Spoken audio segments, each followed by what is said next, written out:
شخصیت کو خراج عقیدت پیش کرنے کے لیے جمع ہوئے ہیں وہ کسی تعارف کے محتاج نہیں ہیں۔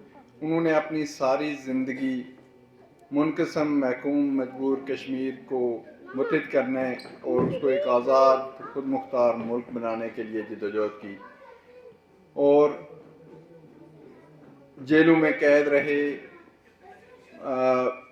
مختلف ایجنسیز نے ان پہ جو ہے تو پریشر ڈالے رکھا کہ آپ یہ جو ہے تو نعرہ چھوڑ دیں خود مختار کشمیر کا۔ پاکستان کے حکمرانوں نے، انڈیا کے حکمرانوں نے ان کو بار بار کہا کہ ہم آپ کو جو بھی آپ کہیں گے ہم آپ کو دینے کے لیے تیار ہیں۔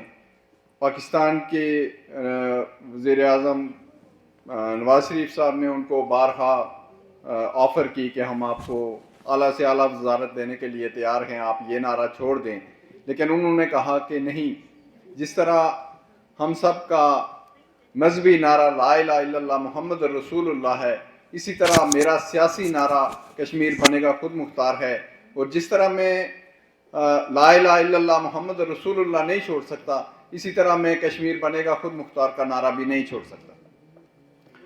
تو ان کو خراج عقیدت پیش کرنے کے لیے ان کی ایک لکھی ہوئی نظم میں آپ لوگوں کے گوش گزار کرنا چاہتا ہوں، جو انہوں نے 1986 میں برکسٹن جیل لندن میں جب وہ قید تھے اس وقت لکھی تھی، اور یہ نظم جو ہے ان کی جدوجہد کی غماز ہے، ان کی جدوجہد کی ترجمان ہے۔ وہ لکھتے ہیں کہ اپنا قصور قوم کی عظمت کی بات کی، اپنا قصور قوم کی عظمت کی بات کی، آزادی وطن کی امم کی نجات کی۔ اپنا جرم ہے کہ غیر کے آگے نہ جھک سکے، اپنی خطا ہے فکر وطن کی حیات کی۔ اپنا قصور تو کہ غلامی نہیں قبول، ملتی رہی ہے ہم کو سزا اسی بات کی۔ ایک جرم یہ بھی ہے میرا کشمیر ایک ہو، باقی نہ کوئی راہ ہے اس کے ثبات کی۔ بادشاہی دور کی تمنا بھی تو جرم ہے، پر جستجو تو اس کی ہم نے دنوں رات کی۔ اقوام متحدہ کی صفوں میں جگہ ملے، یہ تو ہمارا حق ہے جبھی ڈٹ کے بات کی۔ پرچم ہمارا پھر سے بلند دنیا بھر میں ہو، گو جہد اس کی جرم ہے پر دنوں رات کی۔ کرسی پرست درس احنسا کا دیتے ہیں، کرسی پرست درس احنسا کا دیتے ہیں، بٹ نے تو دار پر بھی عقابوں کی بات کی۔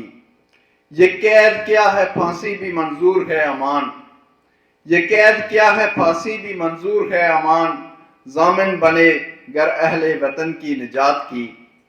اور وقت نے ثابت کیا کہ امان اللہ خان نے اپنی ساری زندگی خود مختار کشمیر کے قیام کے لیے صرف کی، اور اپنے اہل و عیال کو چھوڑ کر، اپنے اہل و عیال سے دور رہ کر